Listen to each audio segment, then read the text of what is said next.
Agora sim, a gente vai falar sobre síndrome de Guillain-Barré e outras neuropatias mediadas por mecanismos imunitários. Aqui no o vídeo, na verdade, vai trazer só síndrome de Guillain-Barré, mas a gente vai ter uma compreensão mais generalizada, né? E fazer uma leitura mais generalizada. Então, falando sobre a síndrome de Guillain-Barré, de fato, né, a gente tem que a síndrome de Guillain-Barré é uma polirradiculoneuropatia aguda de origem imunitário, né? Tem sido mais frequente a cada ano, sobretudo nos Estados Unidos. Aqui a gente tem a descrição de 4 casos a cada 100 mil habitantes por ano, mas tem aumentado esses valores e é um pouco mais comum nos homens do que nas mulheres, né? E só para a gente relembrar um pouco sobre essa classificação, então, polirradiculoneuropatia aguda, né? Por que que a gente tem isso? Como que tá essa classificação? Como que é distribuída essa classificação, né? Então a gente vem para essa imagem aqui. Essa imagem o livro mostra exatamente as classificações. Na verdade é uma maneira de conduta, né, para essas classificações. Eu vou dar um zoom a mais aqui para enxergar. Então, moléstia principal é neuropatia? Anamnese e exploração física consistentes com neuropatia. Se sim, né, se a anamnese de fato, se o exame neurológico de fato é consistente com neuropatia, a gente vai para as possibilidades. Então aqui a gente tem mononeuropatia, né, o acometimento de um nervo só, mononeuropatia múltipla, o acometimento de 2 pontos focais de nervos, né, mas sem relação entre um e outro, e aí a gente pode ter ele sendo axonal desmielinizante, EDX são as técnicas diagnósticas, as estratégias diagnósticas. E aí, polineuropatia. Polineuropatia é acometimento de vários nervos aí com alguma característica, com alguma característica de acometimento desses nervos por uma provável, uma possível etiologia comum entre eles, né? Então, a gente polineuropatias, então essas são as 3 divisões: mononeuropatias, mononeuropatia múltipla e polineuropatias, né? E nas polineuropatias a gente tem fazendo os testes diagnósticos, a gente vai identificar se ela é axonal ou desmielinizante. Isso aqui é para confirmar diagnóstico, né? Não para fazer o diagnóstico clínico de fato, porque o diagnóstico de síndrome de Guillain-Barré é clínico, né? E aí a gente vem para desmielinizante, ou seja, Guillain-Barré em específico é desmielinizante, né? A gente tem os outros subtipos de Guillain-Barré que vai entrar em axonal, vai entrar outro em desmielinizante também. Então, desmielinizante é crônica. Se é crônica, não é Guillain-Barré, né? Se a desenvoltura dessa queixa é crônica, por mais que seja uma polineuropatia, tem outras polineuropatias, não vai ser Guillain-Barré. Mas se ela tem uma lentidão não uniforme, um bloqueio de condução e é aguda, Guillain-Barré, síndrome de Guillain-Barré. Então, o que vai separar aí síndrome de Guillain-Barré é essa velocidade, né, da desenvoltura dos sintomas, e é bem característico que a gente vai ver o livro explicar, né? Aqui, o tratamento, né, a conduta final aqui para Guillain-Barré é imunoglobulina intravenosa ou plasmaférese. É mais comum a gente achar nos serviços imunoglobulina intravenosa, né? E caso seja necessário tratamento de suporte, que inclui assistência respiratória, e aí o Wagner, lá no Neuropost, ele citou algumas outras terapias de suporte, mas o importante, o que vai modificar aí a evolução da doença é a imunoglobulina intravenosa. Por quê? O que acontece com essa doença, né? Então a gente vai voltar aqui para o livro explicando, né? Ali é mais aqui é o manual de medicina do Harrison, aquele resumido. E aqui a gente volta para o livro vai explicar melhor o porquê que isso acontece, né? Então, Guillain-Barré se manifesta como um quadro de parálise motora reflexica ou paralisia flácida aguda, certo? De evolução rápida, com ou sem alterações sensitivas. É possível que a gente tenha alterações sensitivas, mas é possível que também não tenha, né? A grande característica é a debilidade que evoluciona num lapso de horas ou dias, né? As pernas são mais afetadas com com mais intensidade que os braços, e 50% dos pacientes se observa paresia facial atrás do livro. Aqui a gente tem as pernas são afetadas com maior intensidade que os braços, né? Inclusive usualmente são afetadas primeiro, né?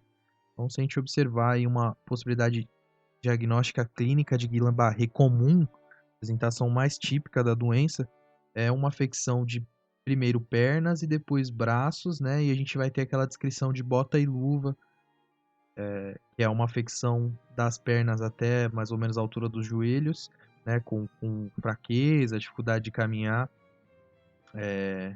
e alteração sensorial também, alteração tátil, por exemplo, né? E uma afecção das mãos, certo?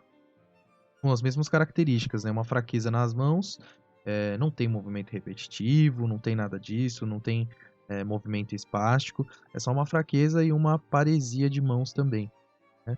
Aí o livro cita, inclusive no caso clínico que a gente deu uma lida, tem dor nas costas, é comum ter dor nas costas, no pescoço, em alguns pacientes, certo? O livro fala que, inclusive, em 50% dos casos a gente vai ter essas dores, né? Então, que se deve considerar o diagnóstico. E o livro traz uma informação bastante interessante aqui que a gente tem que sempre ter em mente, né? No início não deve haver febre, nem outros sintomas gerais. Quando tiver isso, duvidar do diagnóstico, né? Começar a pensar em outro diagnóstico, porque se tem febre, o que acontece com Guillain-Barré? A gente vai entender melhor aqui na patogênese, né?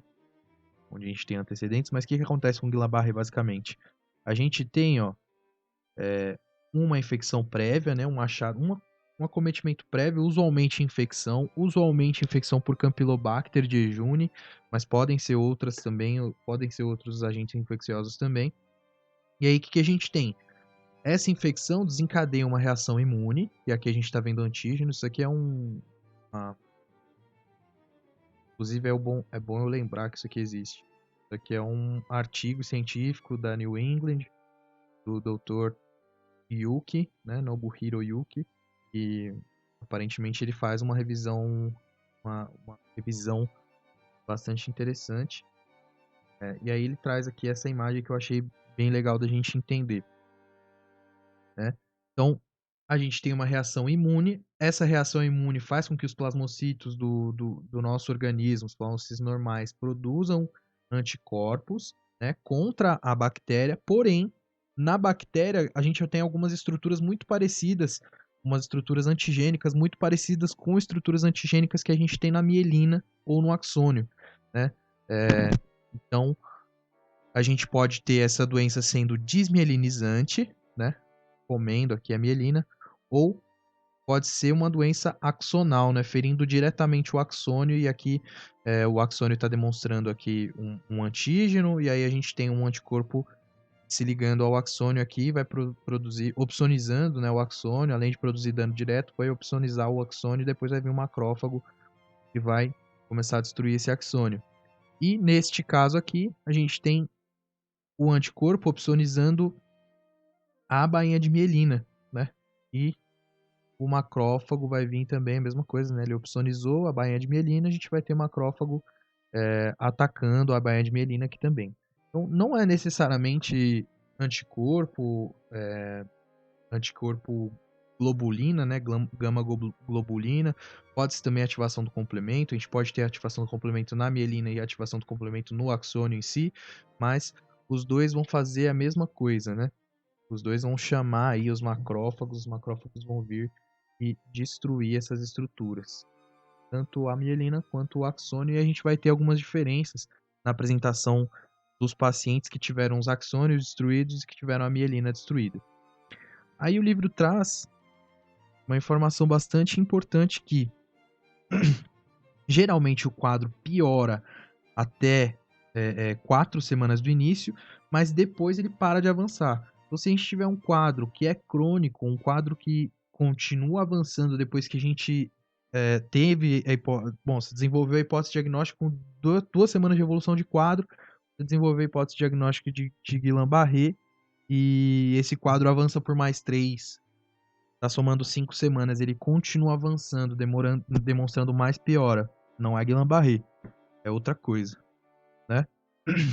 E aí o livro cita os diversos subtipos de Guillain-Barré e a variável mais frequente é a polineuropatia desmielinizante inflamatória aguda, né? No outro caso, a gente vai ter a neuropatia axônica motora aguda, né?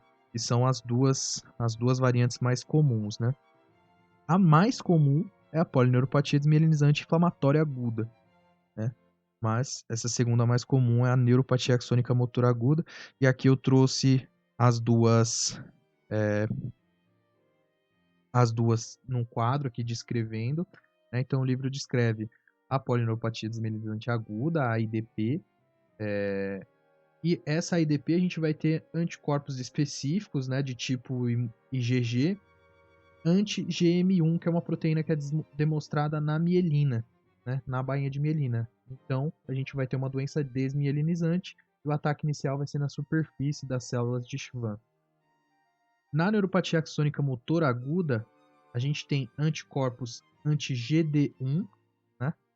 A, que é um anticorpo contra o antígeno demonstrado no axon, né? Então, a gente vai ter, fazendo essa análise eletrodiagnóstica, ou se a gente puder observar a fibra, no microscópio, por exemplo, a gente vai ter esse axônio atacado e o ataque inicial vai ser nos nódulos motores de Ranvier, né? Então aqui são os nódulos de Ranvier, então esse é o ponto de ataque, e aqui são as células de Schwann e a baía de mielina, né? As células de Schwann, na verdade, produzem a baía de mielina, e elas ficam aqui em volta da fibra, e a gente vai ter um ataque a estas células, certo? É bastante mais muito mais específico do que isso, isso é uma visão bem geral, mas já dá pra gente ter uma noção do que acontece, né?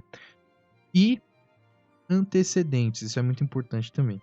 Então, a gente reconhecer, fazer questionamento ativo de infecções que o paciente teve, de manifestações, sobretudo gastrointestinais ou do trato respiratório alto, é muito importante, porque 70% desses casos vem precedido de uma infecção, usualmente por Campylobacter jejuni, e aí vai ser uma infecção do trato gastrointestinal, mas pode ser também pelo vírus da herpes, citomegalovírus, Epstein-Barr, Mycoplasma pneumoniae e vacinação recente.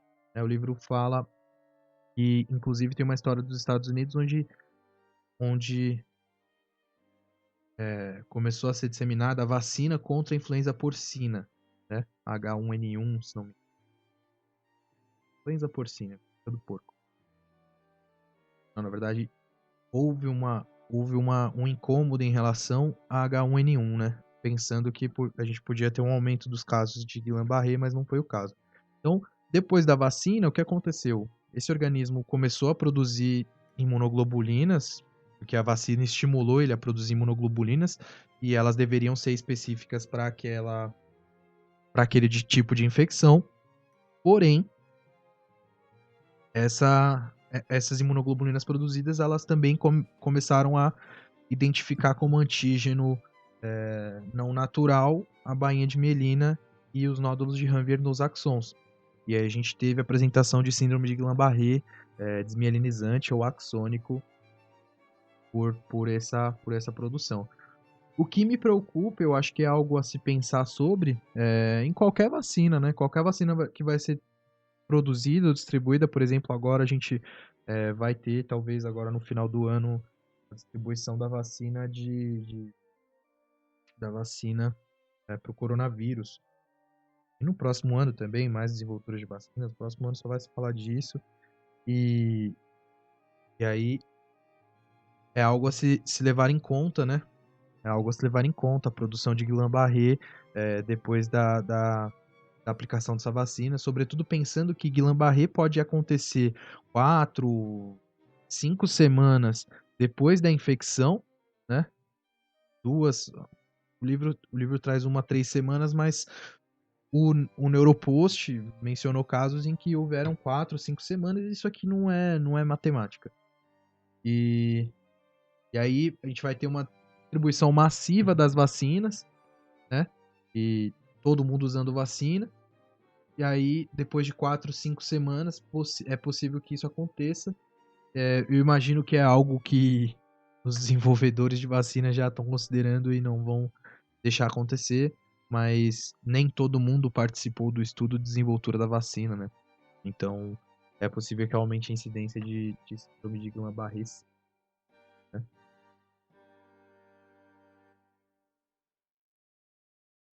Então, para continuar, aqui o livro ele começa a fazer uma explicação da fisiopatologia e explica alguns pontos que eu achei bastante interessantes. Um ponto aqui faz entender uns pontos que são bastante interessantes. Um ponto aqui, a gente teve toda aquela destruição de mielina, por exemplo, na desmielinizante aguda, que é a mais comum, né? Então, o mecanismo fisiopatológico da parálise flácida e alterações sensitivas é o bloqueio da condução, né? Então, a gente teve uma destruição da mielina e aí o potencial não conduz. Porém, a gente tem os oligodendrogliócitos que vão lá e recuperam essa mielina, né? A não ser que eles tenham sido lesionados. Nesse caso, no caso de Guillain-Barré, o anticorpo media a reação imunitária contra o nódulo ou contra a bainha de mielina, e não contra o oligodendrócito, que é o caso da esclerose múltipla. Então, aqui nesse caso, a gente vai ter uma recuperação depois que o paciente passar pelo ponto agudo do quadro, né?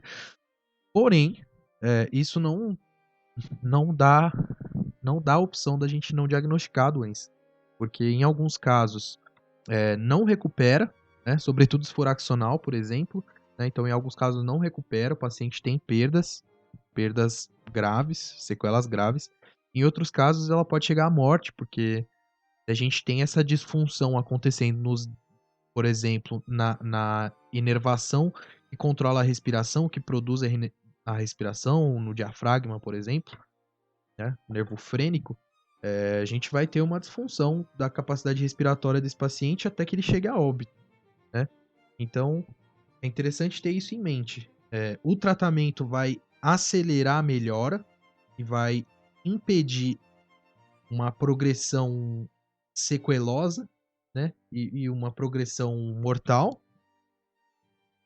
E o não tratamento, né? A possibilidade de evolução natural dessa doença aqui pode fazer com que a gente não consiga, com que o paciente, os oligodendrócitos do paciente não consiga reproduzir aquela mielina e ele não vai ter recuperação, né? Mas faz parte da evolução natural da doença, na maioria dos casos, uma recuperação passiva, caso não seja tratado, mas esse não é o objetivo aqui. O objetivo é entender que a doença existe. Toda vez que a gente observar a neuropatia periférica, sobretudo simétrica, né? Começando nos pés, indo para as mãos, diagnosticar a Guillain-Barré e fazer o tratamento com imunoglobulina intravenosa, né? O livro vai trazer para a gente que dados do líquido cefalorraquídeo peculiares são um aumento absoluto em proteínas sem pleocitose, né? Então, um maior valor de proteína no líquido sem pleocitose acompanhante. A gente vai ter provavelmente, né, um aumento de 100 a 1000 miligramas por decilitro, 100 a 1000 miligramas por cada 100 ml, na verdade, de proteína nesse líquido, mas a pleocitose não vai passar de 10 células, né? Se a gente tiver um aumento na celularidade, por exemplo, descarta o diagnóstico. Um aumento importante de celularidade, pense em outro diagnóstico, né? Descarta Guillain-Barré. Se a gente tiver, por exemplo, PK alto, que foi o que eu vi no Neuropost, né? Se a gente tiver altos valores de CPK, essa disfunção provavelmente seja do músculo, né? Provavelmente seja uma necrose do músculo que está liberando CPK ali.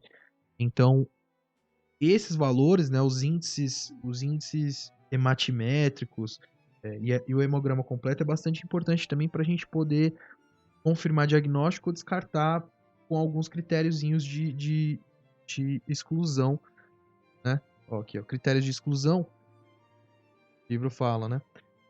Resultados histológicos anormais no líquido cefalorraquídeo, sugestivos, bem aqui embaixo, né? anormais no líquido cefalorraquídeo sugestivos de invasão carcinomatosa de raízes nervosas. Então, essa análise do LCR pode sugerir, né, formação neoplásica, descarta diagnóstico de Guillain-Barré. Diagnóstico de outras causas de debilidade neuromuscular aguda, miastenia grave, botulismo, poliomielite, neuropatia tóxica. Então, esses pontos aqui também descartam o diagnóstico de Guillain-Barré, né? Guillain-Barré me parece bastante, na verdade, um diagnóstico de exclusão, mas um diagnóstico de exclusão que tem que ser pensado, né? Tem que ser pensado. É igual a tromboembolia pulmonar, só diagnostica quem pensa sobre ela, né? Se essa debilidade que a gente tiver no paciente, aí aqui são achados que reduzem a probabilidade de diagnóstico, né? Se essa debilidade do paciente for assimétrica, a gente tem que pensar talvez numa mononeuropatia múltipla, com outra etiologia que não o Guillain-Barré síndrome. Se a gente tem falta de resolução dos sintomas intestinais ou vesicais, né? Uma progressão desse quadro, talvez não evoluindo, mas não resolucionando depois das 4 semanas ou 5 semanas, duvidar do diagnóstico também. Disfunção intestinal vesical grave no princípio da doença também faz a gente duvidar do diagnóstico, né? Diminui a probabilidade diagnóstica. Mais de 50 células mononucleares no líquido também diminui o diagnóstico, né? E deve ter um aumento de proteínas no líquido, mas sem pleocitose. E um nível sensitivo bem delimitado também reduz a probabilidade de diagnóstico. Eu acho que a gente deveria ficar mais com essa informação e essa informação, né, como base assim para pensar. A debilidade assimétrica diminui muito o diagnóstico. Mais 50 células mononucleares diminui o diagnóstico. E a gente vem para informações que são necessárias, são básicas e necessárias para o diagnóstico. O que a gente tem? Debilidade progressiva de grau variável, paresia leve até parálise completa. A gente pode ter uma paresia leve, mas a gente tem debilidade progressiva, rápida, aguda, né? Geralmente de pernas, no início em pernas. Pode começar nas mãos? Pode. Mas geralmente o início é em pernas e vai para as mãos. Na perna vai até o joelho. A gente tem o padrão de bota e luva, que é muito importante, né? E hiporreflexia ou arreflexia, né? Generalizada, perda dos reflexos tendíneos, né? Sobretudo nas pernas, a gente vai ter essa perda de reflexo tendíneo, né? Então é só fazer o teste com o martelinho ali patelar e observar que esse paciente vai ter um hiporreflexo ou um arreflexo. Então esses são os dois pontos, né? Debilidade progressiva e perda de reflexo, diminuição dos reflexos, sobretudo o reflexo patelar, que é o primeiro que a gente vai analisar para esse caso. E os achados que apoiam, que ajudam a apoiar o diagnóstico, quais são? Algumas manifestações clínicas, características do líquido cefalorraquídeo, achados de medicina eletrodiagnóstica, que aqui, na verdade, a gente vai fazer essas análises com uma dificuldade diagnóstica, né? Ou para confirmar diagnóstico, fim das contas, né? Quando a gente está com dúvida no diagnóstico, utilizando esses dois primários aqui. Mas os primários são os que a gente vai usar na prática, né? Então, o que a gente tem em manifestações clínicas? Progressão sintomática, né? Então, a gente tem uma debilidade motora que avança rápido, uma progressão, mas para nas 4 semanas. Então, a partir de 4 semanas, esse paciente para de progredir, né? Geralmente é mais comum que essa progressão seja em 2 semanas, 50% das pessoas, em 3 semanas, 80% das pessoas, e 4 semanas em 90% das pessoas. Então é bastante sugestivo aqui a gente ter essa progressão em até 4 semanas, certo? Demonstração, mais sobre as manifestações clínicas, demonstração da simetria relativa, né? Então, simetria relativa, dói a perna aqui, eu tenho fraqueza na perna até o joelho, na perna direita, mas na perna esquerda é só até o tornozelo. Perna esquerda é uma simetria, né? É uma simetria, não uma simetria absoluta, mas uma simetria relativa. Sinais sensitivos leves a moderados, né? Não são muito marcados, o paciente tem uma hipoestesia ali, uma parestesia simétrica, usualmente simétrica, afetação frequente de pares craniais, e aí aqui acho que já entra uma discussão que fica mais específica, mas a gente tem a afetação de sétimo par cranial, né, de nervo facial, afetação ocasional do hipoglosso, do nervo vago, em ocasiões oculomotor, troclear, abducente e nervo espinhal.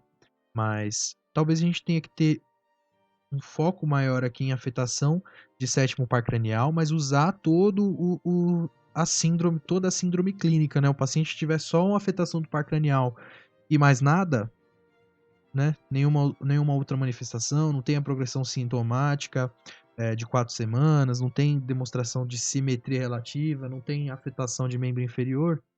Será que é Guillain-Barré? Provavelmente não.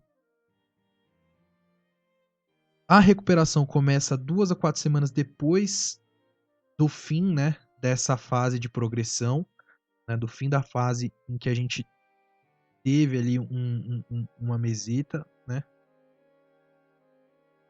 Então o paciente vai evoluir até um ponto, aí ele vai ficar numa fase de meseta, né, numa fase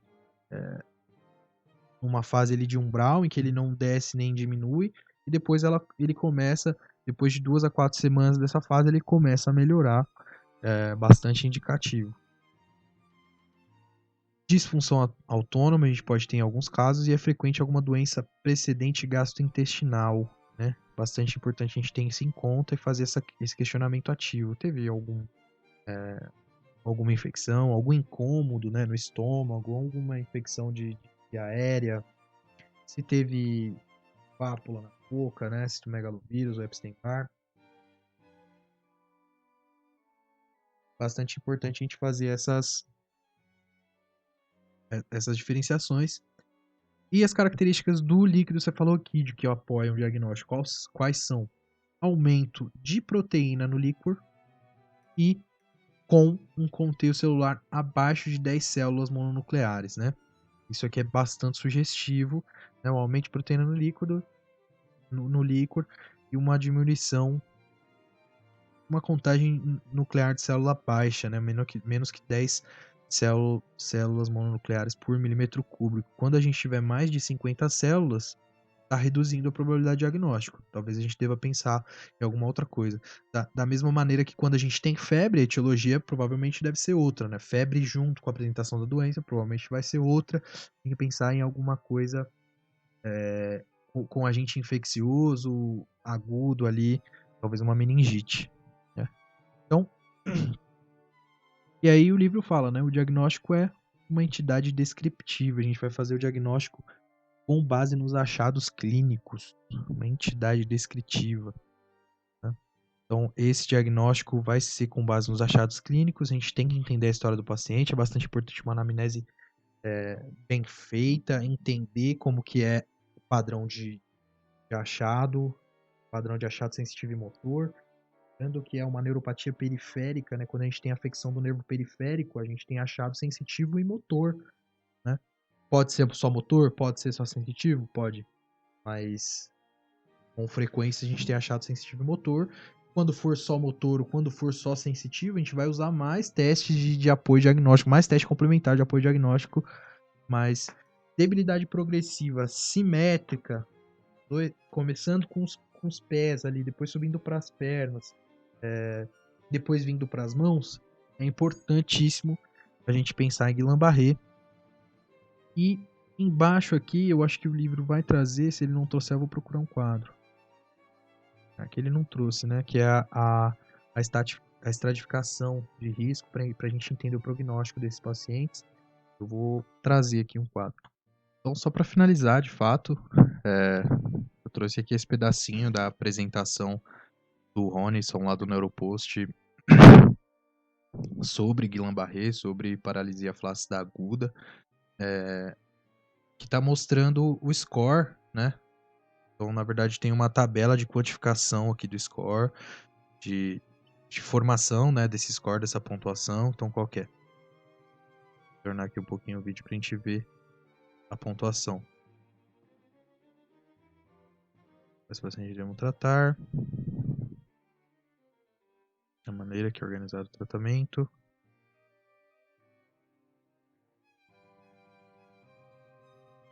Essa pontuação.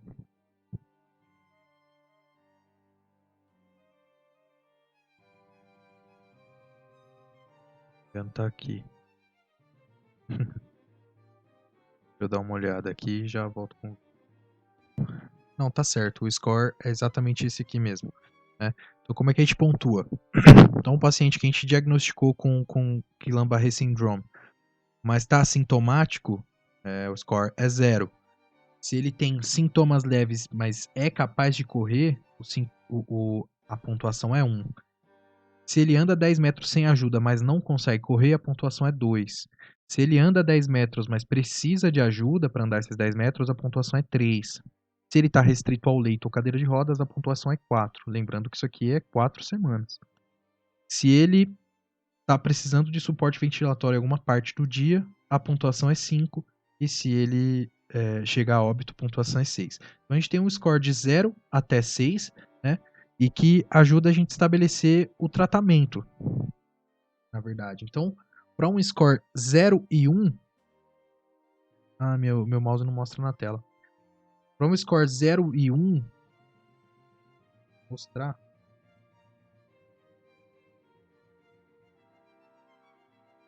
Certo. Então, para um score entre 0 e 1, não realiza tratamento, né? Essa marcação verde, então o paciente está sintomático, ou tem sintomas leves, mas é capaz de correr, está só com uma pequena fraqueza, e não precisa de ajuda, está com uma pequena fraqueza, um sintoma ali talvez sensitivo, mas é capaz de correr, não faz tratamento e nenhum assintomático.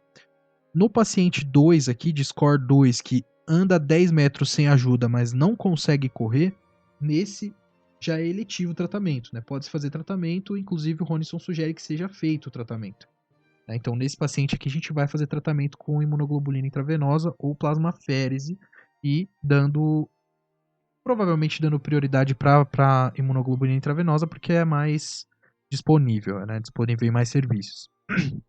Agora, dos pacientes com score 3, 4 e 5, todos eles devem receber tratamento. Né? Todos eles devem receber tratamento, vai ajudar com que a doença não progrida, que ela diminua, na verdade, a apresentação, né? É modificador de doença e vai impedir que a gente tenha um prognóstico ruim para esse paciente, que a gente tenha um prognóstico de perda neurológica, né? De perda funcional. Então, no paciente que é score 3, que anda 10 metros, mas com ajuda, que é o caso do vídeo que o Ronison mostra aqui, eu vou até mutar, mas ele mostra o vídeo desse paciente aqui, que eu achei bastante interessante, né? Então deixa eu dar play. Ah, mas aqui eu não consigo mostrar. Né? Então deixa eu voltar aqui.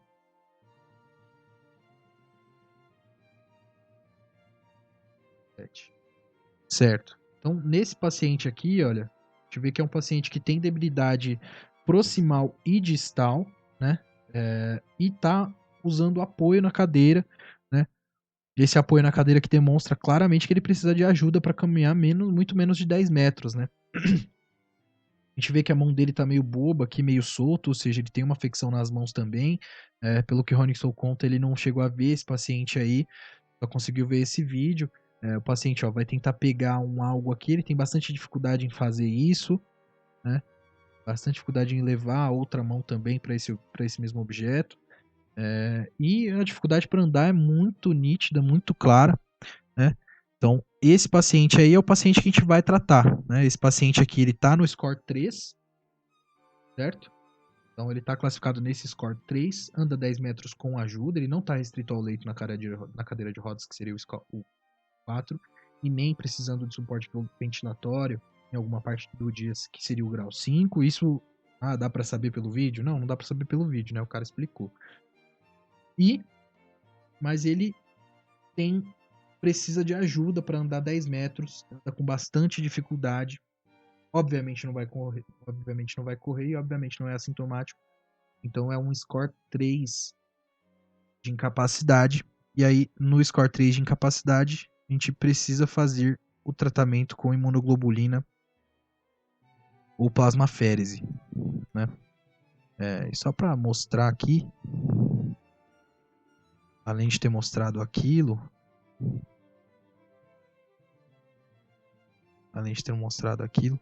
eu queria mostrar na verdade o tratamento aqui. Aqui um parece, mas não é. O livro ele vai falar que a gente precisa fazer esse tratamento em até 4 semanas, né, da desenvoltura dos sintomas iniciais.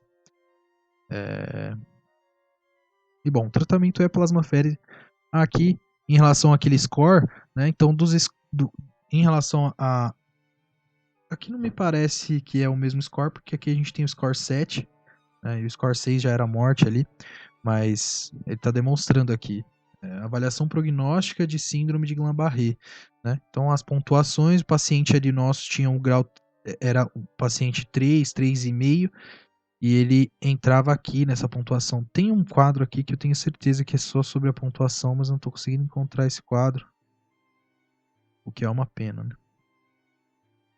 Aqui é a demonstração que o líquor tem baixa celularidade, mas um alto conteúdo proteico. Ele faz essa. Aqui um quadro que está demonstrando, né, Campylobacter mais comum, a afecção de nervo craniano um pouco mais rara nessa apresentação mais comum, geralmente normal sensibilidade, geralmente ausente a dor, desautonomia mais rara, mas no outro quadro é comum que essas coisas apareçam, né? Esse quadro aqui é de afecção axonal, né? Aqui é o quadro de afecção desmielinizante, mas a gente vai ver que os reflexos profundos estão de fato abolidos, né? Diminuídos. A infecção prévia pode ser por outras coisas, a afecção de nervo craniano é frequente, a sensibilidade geralmente está comprometida, né? Geralmente tem dor, e é o quadro daquele paciente lá que a gente viu, né? A maneira que ele se desenvolve é aquele quadro ali. Aqui é um desenho aqui da história natural da doença. Então a gente tem um pródromo que é a infecção em si. Aí iniciam os sintomas de uma piora progressiva, né, de 1 a 3 semanas. Depois para essa piora, tem um momento de platô de 2 a 4 semanas. E depois a fase de recuperação. A partir daqui não trata mais, né? Então até 4 semanas, esse momento do platô, a gente trata, né? Por que trata? Porque aqui, essa piora aqui, a gente pode fazer com que ela fique aqui. Ou se a gente não tratar, ela pode piorar lá para cima e evoluir à morte. É bastante interessante isso aqui. Eu queria poder ver aquele quadro da pontuação, mas não lembro mais onde está. E para pontuar, de fato, para construir esse score, né? O quadro que construía esse score. Mas não lembro mais onde está. Aqui. Olhadinha. Não, é para que serve a eletroneuromiografia. Né? Confirmar a doença, afastar outros diferenciais e classificar tudo. Enfim. Então, essa foi a nossa discussão aí sobre síndrome de Guillain-Barré.